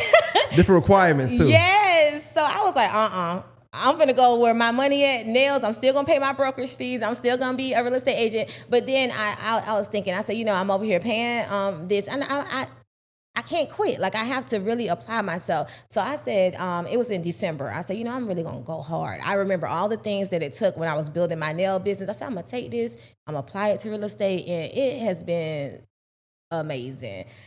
I've met some amazing people. I've heard so many amazing stories that makes me want to help them be successful.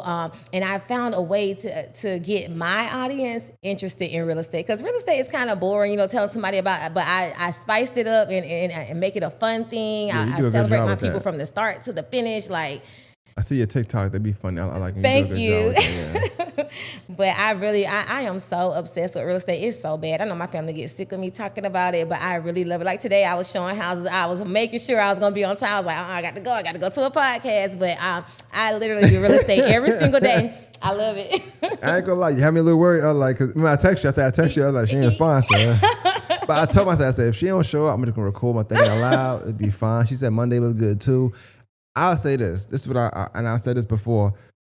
There are some times, because I am big on that. Like I don't like rescheduling sometimes. People are like, I can't come. It's 5 minutes I already set up. I'll be like a little upset. But I always say, like, if you do what you're supposed to do and you really good at what you do, like, I'm always going to talk to you. So it don't really matter. Okay. But also, I feel like today we having a good conversation. It's worth it to me. The wait, it's always worth the wait if I feel like I'm able to put out great product from that conversation, Now, if it's like, it's a subpar, then I'm like, we could have did this 4 years ago and just call it a day. You know what I'm saying? But if I feel like I'm getting information that everybody else got, a lot of stuff you're saying, people ain't heard you say. They might know if they know you, but they ain't heard you say it, Yes, that's true. That's very true. Or some third-party hating kind of conversation, so you know how that go. Mm-hmm. But I want to get to real estate, but I do want to ask you a question, because we got something in common. Right now, you're a caretaker of your dad. Yes. So if you can't, like, and that's important to me because I think it's important to take care of our parents. Yes. It's so much involved with taking care of your parents because you never think you have to do that. Like I know we love our parents to death. They're the strongest person we know. They're the best God, dad, mom. Yes. You never think you got to bury them. You never think you got to take care of them. Mm-hmm. Even though that's kind of it's role reversing, but you never think of it, right? Mm-hmm. Talk about the pluses and the minuses of that. Like what's the good days and bad days of doing that? Because you talk about the good days a lot online. Yes. But me doing that, I know it's some bad days as well. Oh my gosh, it's definitely an emotional roller coaster because sometimes they get a little, especially for men that have been in the military and they got this thing where anybody will tell me what to do. I'm your daddy type of thing, and it's like, Dad, you can't do that. Dad, you can't eat that. Dad, you cannot go here. Dad, you cannot do, and It is a lot. And then trying to balance your business too. Like, there was 2 months I had to take off from my business and with zero income to take care of my father. The doctor gave him 24 hours to live, and it was just a lot. And by the grace of God, praying and not losing the faith, my dad is still here 2 years later. So there is definitely a lot in trying to keep the schedule organized. Like, I am a person, like, this is my schedule. Like, my clients could tell you, like, I'm very strict about my schedule. I don't move without my appointment book. And he has a lot of doctor's appointments. Just, I be feeling like I'm all over the place sometimes. And it is a lot. You mentioned you like, you can have that, I'm just asking for you, like, do you ever feel bad? Like when you gotta tell them you can't have nothing, you're having a good day. Yes. You gotta tell them you can't have that. And that changed the whole day because they be upset. Oh, yeah. They give you attitude, but then they need you. Yeah. Oh, yeah. But you got to deal with that attitude. Like, how does that feel? We cuss each other out and we keep it moving. And that is the worst part. Oh my gosh, that is really, I do a lot of praying. I have to keep my sanity because, oh my God. And also, like, I love that I attract the people who I need, like as far as like clients and things like that. Like, my people are so cool and so easygoing, and it gives me like a breath of fresh air. So like, if I've had a bad day with my dad, of course we don't carry that over into our business, but I go in there and I'm doing my clients' nails, and we up there laughing and crying about stuff because we laughing so hard, and it just it takes me into a whole different space. That's dope. So, and just being around people that keep you grounded, because that can be a lot. That being a caregiver is a lot. Yeah, I watched my mom do it with her mom, and I remember it was days where, I mean, it's the smaller stuff that you be happy about, so you'll post about, oh, it's just great. Just seeing the smiles in that moment, even if it's 5-10 minutes. Yes. And then I seen the days where it's like, they going back and forth. It's 2 a.m. Yes. You're like, hey, look, go to sleep. Yes. I go to sleep, not damn ready. Like, that's it. Because in their mind, they still self. They don't know they not who they were. Absolutely. And you got to deal with that. And that it'd be tough because that can ruin the start of your day, the end of your day, like how your day playing out, like what you can. And mind you doing all these different things. I can only imagine like you having to put your game face on when you go into this meeting, or you gotta got appointment here, so you gotta make sure your headspace is right. So it's definitely hard to do. So that's when you said the real estate, I'm like, hold on, how you adding to your? My mind is crazy. I don't know. And now I'm trying to balance it. And like with nail clients, I did take the schedule. Real estate, you're going to be all over the place because you got to be ready to go. The person see a house that hit the market, like this market that we're in now, you got to be ready to go. And so balancing that has been crazy, but I've been able to do it so far. I feel like I rushed over this. I want to ask more a little about that. Hopefully you don't mind, but like the nails. So I know you said you was 12 when you fell in love with the process. Yes. And I wanted to ask you a question. I didn't ask that, but like, what was it about the process? And then how much of that plays into your process when you're doing someone else now? So just watching like where you start from nothing and just watching them build it, and just, it's crazy. Like you start with nothing and you lay the tip and you do this and just watching that whole process. I was amazed. Yeah. And I remember back then when I used to get my allowance, I would go to Walmart and get me this little nail kit. That's what I did every week. And I'd be in my mama's house doing my nails. And then like the people would come from, and when I was in middle school, my mom, she did not like the smell. So she made me do my nails outside. I remember I used to set up a chair, and some of these people are my clients to this day. Oh, wow. They used to walk from around the corner and let me F their nails up because I didn't know what I was doing. and that would be my thing, like just trying to, because back then we didn't have anybody that'll teach you how to do it. Nobody who looked like us in our area did nails. Right. Like that wasn't the popular thing, and so you just had to do trial and error. And then when I worked at Lisa's, I learned a little bit more. But just Lisa was black. No, can you believe it? No, the people gonna know who Lisa's Nails is right over there on Lumpkin Road. She been there for some years, like 20 years, and she used to give everybody what they call the freaknik nails, the curved nails with all the designs all over it. Nails is yes. But and also like when you make it, well, can you show me your nails? Yes. Oh, my daughter did my nails. Okay, I like that. Yes. Thank you. I'm a guy, so I don't know nothing about this stuff, right? But yes. like, how can you, like, I guess, be better than your competition when it comes to nail? Is it the design? Is it the customer service? Is it the experience? Like, what makes, is it called a nail technician? That's Yes. right. What makes a nail technician a good nail technician? So definitely having quality products, being professional, and being personable, because like the people are gonna be sitting across from you for an hour or 2 hours, and like just being able to build that 2 hours. relationship. Hold on. Oh yeah, I'm sorry. if you Whoa. if you try to 2 go all the way hours? in, oh absolutely. If you getting long nails, you getting stones and designs on every nail, it could be 2 hours. So when you're doing it nail, they getting a massage at the same time. No, well you can. Oh, it's extra for that. Yes, extra.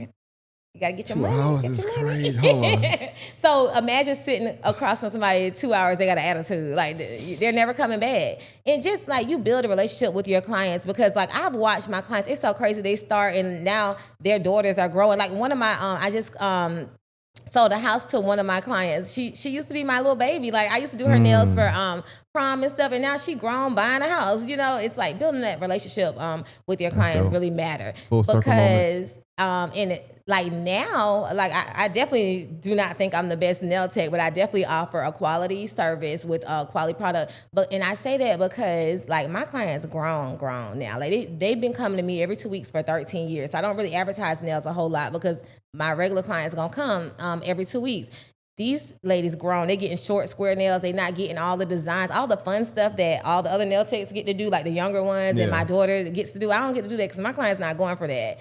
And so it's like, dang, I need to learn how to do this, that, and that. But it's like, how I'm gonna learn if I don't have anybody to do it on? Because these folks is not getting all that. I'm just curious. When I'm not like what I don't know how to ask you, because you might, I don't know if you're the person that be like DM me for pricing, but like what's the pricing on nails? Like it starts at 50.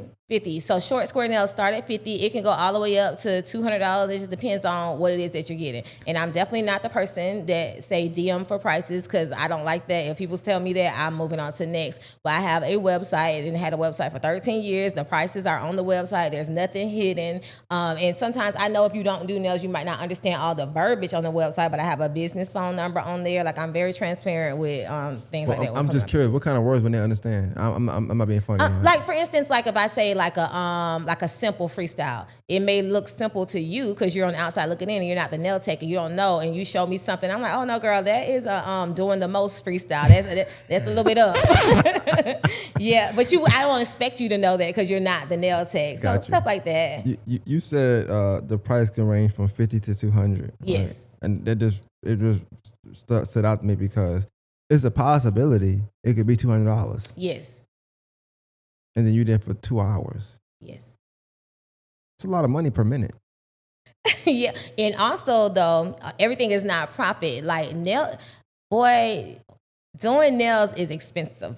Our products are very expensive. And I feel like the difference with us and hairstyle, I mean, not to compare the two, but let's just say hairstylists. So a hairstylist, let's say you going to get a wig done. So they're going to use some glue. I don't know what all they use, but with nails. Glue. I'll be seeing glue on people's heads. Wait, you be seeing what? No, I'm joking. I don't see no glue. But like with nails, you may use, let me see, on an average, 20 products to do one nail service. Oh, wow. And the person is walking away with whatever the charms and the stones and stuff. It's not stuff that you can reuse. So you're constantly, whatever new thing come out, whether your clients ask for it or not, you don't want to be a nail tech that don't have what the client wants. So when you see something trending, you have to go get it. You can't just get that. You got to get it in every color that it come in. And you're constantly investing in your business, in your inventory. So that was a lot. So you might have to buy products. Yes. Okay. Even though you may not make a profit on them products per se, you just don't want to be the nail tech that don't have the product. Yes. And then when you buy the product, you need to buy the product in multiple colors. Absolutely. Because they may not want it in purple. Yes. They want it in pink. Mm-hmm. And then guess what? You hopped on the trend because you know how it go. And let's just say the trend went out before anybody ever asked you for it. And guess what? You sitting there with $200 worth of stuff that you ain't gonna use. Oh, wow. It's crazy. It's definitely a lot. And then our prices, like the nail, like I don't know what happened after the pandemic, nail products have gone up higher than I ever seen. Like it is crazy. Gonna get worse than tariffs. Yeah, absolutely. I already told my daughter, stock up, girl. It's about to get crazy. Might as well. Yeah. Yeah, so I didn't want to overpass like the nail part. I'm a guy, so it's hard for me to ask nail questions. Cool. But But I do know people get their nails done and stuff like Yeah. that. But I thought it was dope that you was like, I don't think I'm the best nail tech, but I do offer a very nice quality stuff. You don't hear that a lot. But I'm just curious on like when you say best, are you mean like style design wise? Or Yes. Okay. Yes. But it's a lot of new designs now. Like Yeah, and they coming out the like they are not playing. what happened when you mess up? Or if not, you might not do it because you. No, you I know, definitely you're messed OG. up. Okay, I'm so human, what happened? yes. What happened when y'all mess up? Like So you take it off and you do it again, or else yes. A process that really take 2 hours. Yes. If you mess up, you take it off and do it again. I'm like, girl, I thought I could do this, but I can't do this. I need a little bit more practice. Is there anything else that you saw that you like? Yeah. Yo, I don't know. That's It's crazy. that sound like you know what? I just be a barber if anything. I'm not sure I give you a baller, but I mean taking an nail off and doing it over is like, ooh. But I've seen the process. Yes. I'm one of the guy. I like the smell of nail polish. I'm not gonna lie to you. You say you don't like it? I love it. Oh, I love it too. Yes. I will sniff it all day. Probably not wise, but I would. But my mom would get her nails done. Of course, when the Chinese people, I seen Chinese people do it. Whatever. I always thought it was dope. They do it quick and stuff, but I'm like, how they not messing up? How they making this curve? Yes. I'm looking at yours and I see it's like a thing. I'm like, how y'all doing that? French tips. I don't. It's foreign to me out, but it look good. I'm like, how they be doing all this stuff, and they not artists? Like, why can't they go draw somewhere and make But then now you tell me $200. I'm thinking like $200. This amount of time. You could make a lot per minute. Yes. Depending on how good and fast you are, get them in, get them out. So it's a very lucrative business. Yes. I think you said, and I have to ask you this because you're an entrepreneur. Your parents told you back in the day when you got pregnant, they was like, you need to get a real job. Yes.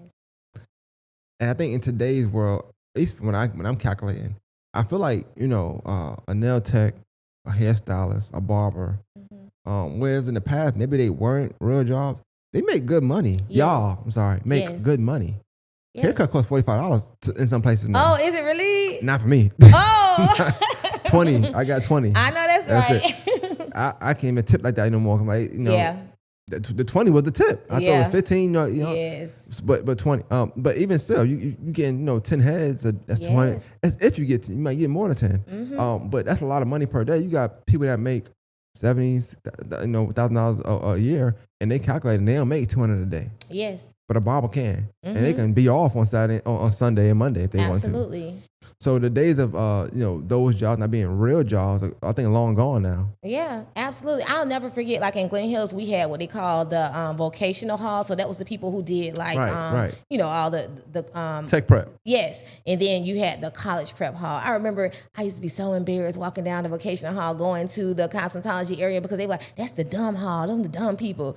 We ain't dumb now. Hey, Glen Hills is ruthless. Yeah, that's what they used to laugh at. Everybody go down, oh, that's the dumb hall down there. Now the people I know that went down that hall, they winning in real life. And I want to say this to you because I know people gonna watch the whole thing, but like, my tech prep story down here, it goes into Tyrus. So I'm gonna tell you a little quick story real quick. The first day, I'm not from here, so the first day I met Tyrus, well, I ain't met him. First day I ever seen Tyrus, he was in Butler High School. Okay. 05. August, September. He was trying to leave to go to Cross Creek, and he was being very rude. But that's not the story. But he was just, he just mad. He was mad. I tell him the story all the time. He was mad. He was like, "Look, I'm grown. I don't need a mama to sign nothing. I'm 17. I can do it." And she was like, "Oh, excuse me. No problem." So he leaves. Now she already mad, right? So now I get her, right? All right, what you want to do? I'm like, damn, I ain't mad at me for. I don't know. I said, I'm just here. I don't know. I don't know how long I'm gonna be down here. I never left, right? But I don't know. She's like, well, what you want to do? Tech prep or college prep? I'm like, I don't know what that means. Up there, we don't do that. Well, I don't know what that means. She's like, okay, well, let me explain it to you this way. Do you want to take a foreign language or not? And that was her way of telling me what tech prep versus college prep was. Really? And that was it. I always thought that was like the most like weirdest thing in the world. I'm like, okay, I don't want to take foreign language. That's okay, crazy. cool, tech prep. And that was it. I think that's why it's important for us entrepreneurs. Like, I'm sure everybody else get like the messages requesting that you come to the school and speak to the children. Anytime I have time to do that, I'm gonna always do that, because we didn't have people when I was in school to show. Like, we always had a college night. You know, like when you was gonna go to college, you go to this night and you talk to all these different tables. But we never had like other options. But I think it's very important for those of us who work in the industry, like doing your own thing, to take the time out to go talk to those children, to let them know there are other options. Well, I'm glad you said that, because that I ain't had that question on here, but would that be something you would do? Like, I want to do more of that for, like, I was thinking about the youth and boys. I'm a male, Yes. but I'm thinking about the women too. I was at the internal school and I was talking to somebody who said they did hair, and I went to another school in Josie, they did hair. And I wonder, like, would that be something you're interested in, like talking to a group of the youth that do hair, that do nails, that's in that kind of field? Yes. And it ain't necessarily about giving them tips on doing it, but it's also the work behind, Yeah. you know, getting your LLC, getting this, making sure your business is right, how important professionalism is, like being on time, not having people in your house smoking if you're doing hair there, you know, little stuff like that. I think those important to say to kids. And I think you might not think this, but everybody know you. So I feel like you coming to a school would be a big deal too. I would definitely do that. I do that. Like, I went to Burke County a couple of weeks ago. Like, I love, like, okay, even though I'm shy, like in social settings and stuff like that, but talking to the children, I be ready. I definitely enjoy. You say you shy. See, me and you, we 1-on-1. Yeah, but I will say this, normally I stop at 90 minutes. I try to stop, right? But I purposely seen, I probably could pinpoint it the moment you just like, Oh, well, good. because in the beginning you kind of like, yeah, you know, and then it's like you just go. And I like seeing that, because I tell people all the time, I got you. You gonna be comfortable. And you said that. I'm telling you, the conversation piece is easy. It's just getting it right. I might ask the same question 4 times throughout the episode, so that the 4th time you said it, I'm gonna use that one. Yes. You know what I'm saying? It's just one of them Gotcha. things. But no, you did a great job. I Thank thought we were you. gonna do 45 minutes, because you was like, you shy. I'm like, okay, she ain't gonna talk about this. You ain't say don't bring nothing up. You ain't shy away from nothing, you know. But I ain't have no questions from people from you, but it was a question, and it's more family based. So if you don't want to answer, it's not a big deal. But like, you're not big on posting your family, or yes or no? Somebody says about, hey, ask about her son. I don't know what that means. Oh, okay. I know you said, I listened to you talk. You mentioned when you had your daughter, because that was your firstborn, and then you had to get a real job, quote unquote, right? I say quote unquote because you got a real job. But then you, in the process of talking about that, you said, within the 10 years of me working here, I had my 3rd child. Yes. So we just skipped the 2nd one. I don't know the son now. I don't know, but I'm just going off the flow. Yes. So I just want you, if you can, like, because I think motherhood is also a big part of people as well. If you can talk about just the motherhood for you as an entrepreneur. Okay. So let me address my son real quick. Listen. You got one son? Yes, I have one son. Okay. He is my middle child. Okay. My son, I don't know if he wanted by the FBI or what, but he don't play that. Like, he did never like for me to post him. Like, man, on his birthday, I just have one picture, and he hate when I post that picture. Like, he don't play those games. But now, like, you know, I said something on Facebook the other day about, I have something special coming up. They was like, I hope he okay with me saying his name. Hey, Cardo. But they was like, Cardo's graduating. My son graduated 2 years ago, and there were no pictures, because he's not that guy, and I'm not one. Like, I don't have to prove anything in social media, so I'm not gonna be like, you're gonna take this picture and I'm gonna post you because I post the other kids. He don't get posted because he don't want to. Okay. And that's what it is. I'm not gonna make him, you know, to prove I'm a good mom. Like, I'm the best mom ever, and that's what it is. Well, clap it up for you for being the best mom ever. First call, I want to say that, right? I want to say that, but I also want to say, you know your constituents, we black. People nosy. That's what it is. Like, you post a kid one day, like, hold on. Now, what is motherfucker Yes, been at absolutely. now? But he doesn't like that. But I think it's a little funny now. He be posting his stuff on social media, but I'm not allowed to do it. And He was shy. Come on now. See, nah, he get it from his mama. He was shy. Now he not shy. You know what I'm saying? he be doing the most on, so he be on there cussing and stuff. I'm like, hold up now. I don't know, but I'm Team Carter already. I just know that. I know that. I know I'm Team Carter. But one thing I do love, like, people think it's a lot of advantages to being my child, just as big as it is, quote unquote, advantages or whatever. There are disadvantages, and I don't think my son, he ain't gonna handle the backlash like how my daughter do it. Like, I'm so glad that she's strong minded, because she can't just be undercover or behind the scenes, because she's a business owner. She has to put herself out there every day, and so she can handle the craziness that come with being my child. Yeah, I think, because like I said, I don't. It's not important about what happened per se, but I do think that it's odd. And I talked to my last guest. I just put out while we was talking. I put out an episode out while we was talking, and her name is Michaela Thomas, and her dad is the Thompson coach, and he been a coach since the '80s, pretty much. He's well known over there. And she mentioned something. She was like, a lot of times I gotta watch what I say and do, because for some reason I could say, I hate XYZ. They gonna link it to my dad somehow, some way. That's a lot of pressure. I would wonder with like how that is for your daughter. Like, she can't make a mistake because they tagging you. Like, and what I gotta do with that? Like wait, 50 Cent, what you say fuck me she for? Grown. My child pay big rent. She grown. So I don't get that, but I understand, like that small city. Yeah. Some people never left. Once again, you from Mississippi. That means you know how to spell from the song, right? But you're from Mississippi, so people that aren't from here, or people that's from here but like went to college, like that's a big thing. Like, yeah, people not pro college no more, but it's the experience of you being away and being on your own more than the education, but in the networking. Yes. So you see all that. A lot of times when you break somebody down and you see why they so small-minded, it's because they never left. Yeah. Them leaving it means I've been to Burke County, or I've been to Myrtle Beach, I've been to Savannah. That's not really leaving. That's kind of the same. They ain't never been to Florida or LA or New York, or flown somewhere. I've been somewhere on their own for a little while. They only know 25. Yes. Gordon Highway, Deansbridge, Aiken, Augusta, if that. So a lot of times, where you go and where you've been, your mind can change and your perspective gonna change. So sometimes it's hard to really feed into that. But like I said, if she doing successful, she doing her thing. But I think that's also something we should talk about as entrepreneur and just classes, because you're gonna have people that's gonna like try to pull you down. It comes with it. But you just gotta realize, like, it's the reason why they're pulling you down. There's someone, not to diss nobody, but they under you trying to pull you down, So you gotta be cognizant, just keep looking forward. Don't look down, Just that's right. Keep looking up. Yeah. I like talking to you. This was dope, though. I think. Well, thank you. I'm so glad I swear I was nervous again. I wasn't gonna stand you up now. This time, I appreciate it, though. I appreciate it. But I was like, oh my God. But I did think that throughout the episode we got a lot of clarity. I do think, and now me knowing like all the stuff happened, I would have never made mention of it. You know what I'm saying? But I'm telling you, anybody tell you, anytime they came here, like they said, "Oh, Jamie," I said, "Oh yeah, Jamie, you know her." I said, "Hey, can you ask her why she?" There's only two. I think Tyrus and I think Shay. And then I think Karen one time she messaged us and I was like, yeah. I said, you gotta do it because I don't think she'd be. But me seeing all you're doing and knowing, I'm passionate about what I do. And you do multiple things and you're passionate about. So I kind of understand like not having time for this and then wanting to move forward. You got your business. You can't really have time to soak. I had a parent die too. You can't have time to soak on it. You got to kind of just keep moving. Yeah. Can't be stuck in that, even though it take a long time to get out of that. So a lot of going there. I could see that, And when I lost my parent, I think I was different for a long time. I'm still different. So it definitely just don't be the same. You. It really does. So I'm glad that, I ain't text you like, yo, what the, you know what I'm saying?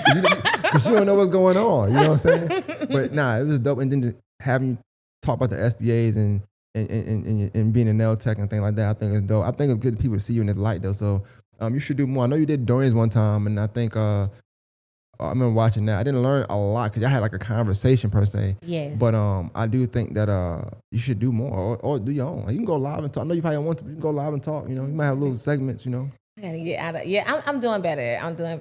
So, yeah, I mean, like I said, you always can come back on, or you want to come on live with Tyrus. Like, if you think that's a good thing, that's a good mesh. Like, I'm cool with that. But you can have a good time.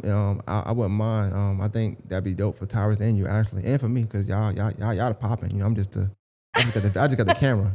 Y'all got the answer. I got the question. I got the answers. You know what I'm saying? So I think that'd be dope. But yeah, man, this was good. I'm happy you came. And I hope you enjoyed it as much as I enjoyed it. I definitely did, and thank you so much for having me. This is refreshing. I appreciate that, man. My main thing when I have guests on is for them to be happy they came, and for them to feel like, okay, he listened, he cared, and so that's my main thing. Absolutely, and I feel it. So yes. I'm glad you won't leave here saying, "Oh, some lame podcast." No, we did. No. SBA podcast of the year. You know what I'm saying? Period. Put some respect on his name. Oh Lord, we friends now. I know, right? Oh Jesus, it's a conspiracy. They put that over there. Nah, that's what's up though, man. I appreciate you for coming in, man. Morning Masters podcast. We out. Oh, tell them where they can find you at. You got to plug yourself. Plug your TikTok, your real estate. You guys can find me on Facebook at Jamie Barbie. You can find me on TikTok at Jamie Barbie Johnson. It's JAMIE Barbie Johnson. It's the same on Instagram. And I'm Jamie Barbie Johnson, your real estate home girl. If you need a home, I'm your girl, okay? That's what's up. I got to follow on Instagram. I'm going to make sure you follow me back before we leave here, too. 'Cause I know you Absolutely. popping, so I know y'all be just getting follows all day. So No, I'm going to follow you. All right, one at the podcast, be out, man. Ooh, that was so good. Thank you. That was good.